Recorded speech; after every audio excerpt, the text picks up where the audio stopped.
Hi guys, Lynn Abrams from Straight Razor Designs and Straight Razor Place.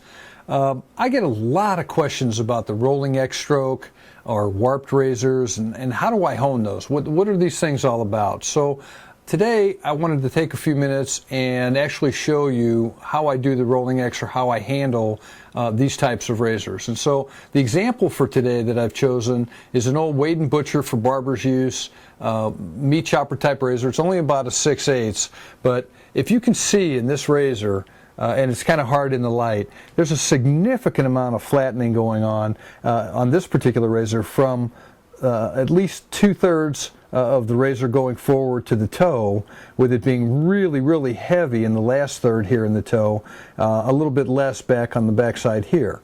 If I flip this razor over to the other side, the flattening is very heavy back towards the back third of the razor towards the heel. It's heavier towards the toe again, a little bit lighter here and a little bit lighter right at the immediate heel. So we see this a lot when we get some of the vintage razors, or we find them off of eBay. And in a lot of cases, even when somebody's restored a razor like this, that flattening may be polished out, but it's still there if you bring it back to the hone. And so for that reason, I don't use tape too much, but from a restoration job, it doesn't end up being the pretty razor that it was as a result of the polishing. So let's take a look at the ways that we would look at how to hone this razor. So for me, the first thing I'm going to do is I'm going to set the razor flat on the stone. So on the face side, when I do that, I can see that it's lifting up, or that the toe, the third of the razor, is not really laying as flat on that stone all the way across. If I flip it back over to the other side, I can see that there's kind of a rock. The middle of the razor is laying flat and the toe and the heel come up a little bit. So a lot of times when I'm honing these, what I'll try to do is start off with one of two things. I'll either start off actually at about a 45-degree angle and try to do some circles and see where I'm at with that particular razor. When I do the circles like this, I have to rock it a little bit in order to get the entire razor. So where my pressure is initially where the razor's laying flat, it's not quite getting the toe, even at the 45-degree angle. So I'm going to have to rock it a little bit forward in order to pick that part up. And so I'll do the same on the back side. Now on this one, I'm going to have to do a little bit more rocking because this is the part where the middle was in contact more than the heel and the toe.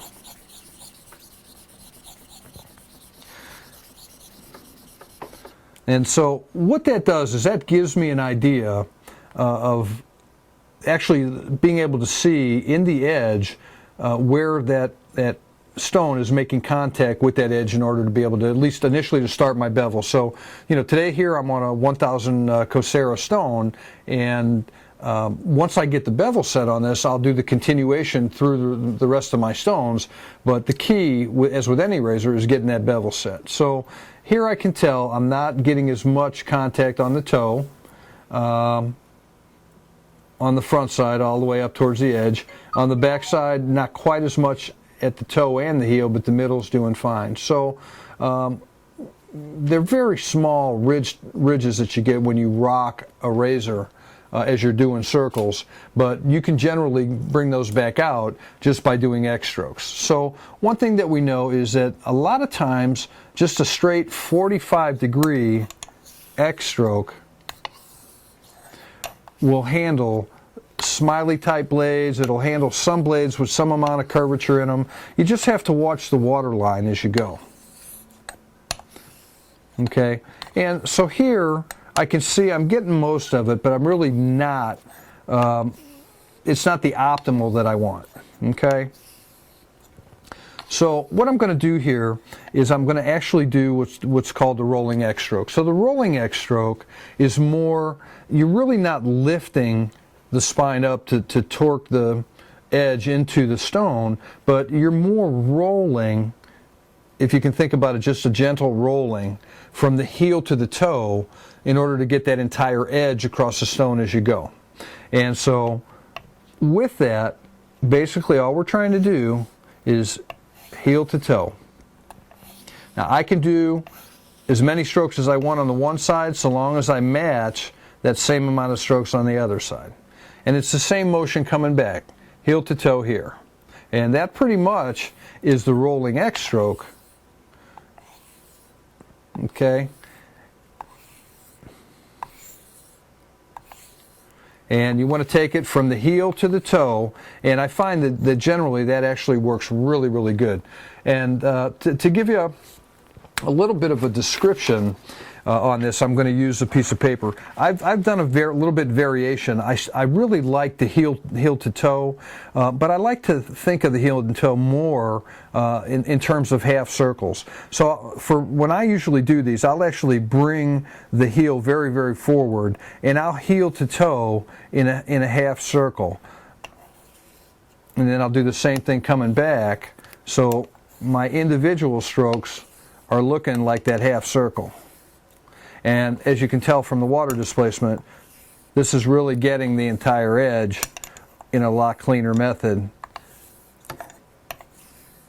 And it you know, the straight going back and forth, that works very, very well in the rolling X. And you can again see from the water displacement that works. So when you think of the half circle, the reason I have the paper here, just think of, or the quarter circle rather, just think of it like that. So if you're thinking on both sides and following what I'm saying, you know, basically you're just, there's your quarter circle, and you do the same thing on the other side. And that's just a variation of the rolling X that seems to work really good. Another way to do the rolling X, and especially if you're looking to set a bevel, is to use two hands, because you do want some pressure on there, particularly on a 1,000 stone. So here we can just use your two hands. I'm getting pressure, and I can see from my water displacement that I'm getting the desired result on the stone. Now eventually I'll go to just repeating strokes, changing directions each way, but this allows me to really be able to work that bevel a little better. And this is more of a chisel type stroke on your stone. You can tell I'm even moving the mat because I'm putting pressure.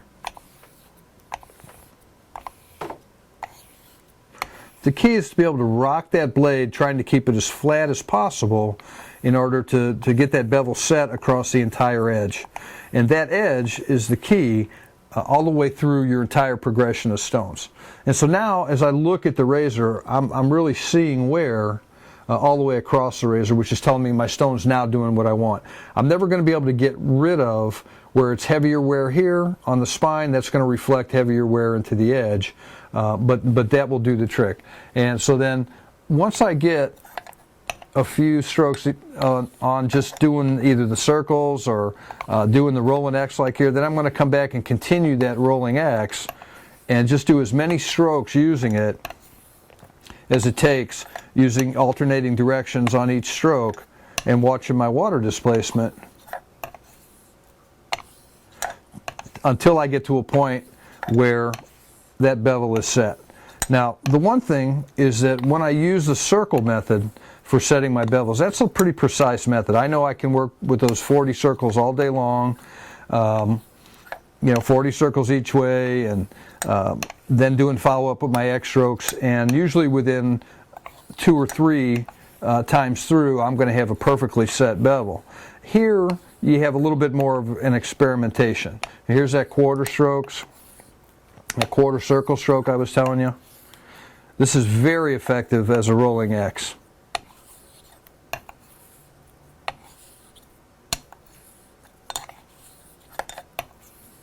And then at some point we test our bevel and we see where we want. And again, when I test bevels, I'm using my thumb pad and I'm not coming down onto the edge or going forward on the edge. I'm just trying to go across. I want it to bite in to the callus or the thumb pad and not want to let go. I want it to feel sticky sharp, like a really sharp pocket knife. And that's actually starting to grab an edge pretty well here.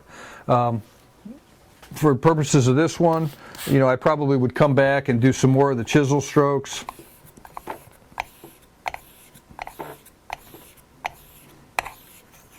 And I don't know if you can see it in the video, but I am rolling that razor from heel to toe. Okay, so an over dramatization is here, but really it's just very gentle when you're trying to stay flat on the razor. And then come back, more quarter circle X's, or you can use the same type of, I'm sorry, not quarter circle X's, the quarter circle rolling stroke. And then you can do the same kind of rolling stroke as just using the regular one if you want. I can just feel this edge coming in contact using these little quarter circles all the way as I roll the razor across the stone.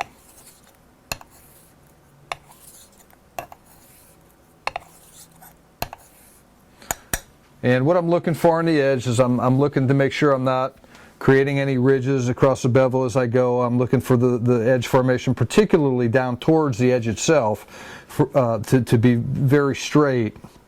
The bevel will look like it's all over the place, but the bevel will end up being right so long as that it looks consistent from the edge back on both sides, and that you're covering the entire length of the blade like this one's starting to do now. And there again, already it's catching a little bit more. So it wouldn't take too much more of what I'm showing you here to get this one ready, and then we'd be ready to move on to the 4,000 stone, then the 8,000 stone, and then whatever finishing stone. So once I'm off of the 1,000 stone and setting a bevel on this type of razor, I'm pretty much just totally doing the rolling stroke and using the rest of my tests. So, if you want to test as to whether it's cutting hair at some point, and that's your test, that's fine. If you're using the thumb pad test, eventually at the end of the day it's going to end up with a shave test. So once I have that bevel set, that's really where I'm going to go. I will, on this type of razor, tend to test more at the 4,000 level, 4,000 grit level, to see if I'm shaving hair cleanly off the arms. If I'm good there, then I know at that point, then I can go back and just do my rolling X's and maybe do 10 to 15 to 20, on the 8,000 stone, go on to whatever finishing stone I'm using, and maybe do 10 strokes, 15 strokes. And sometimes the diamond paste or chromium oxide, sometimes not, then just strop it up and give it a shave test. But that's the rolling X stroke. If you have any questions, feel free to give me a call anytime or shoot me a PM. And happy honing, guys. I'll see you soon on the forum. Bye-bye.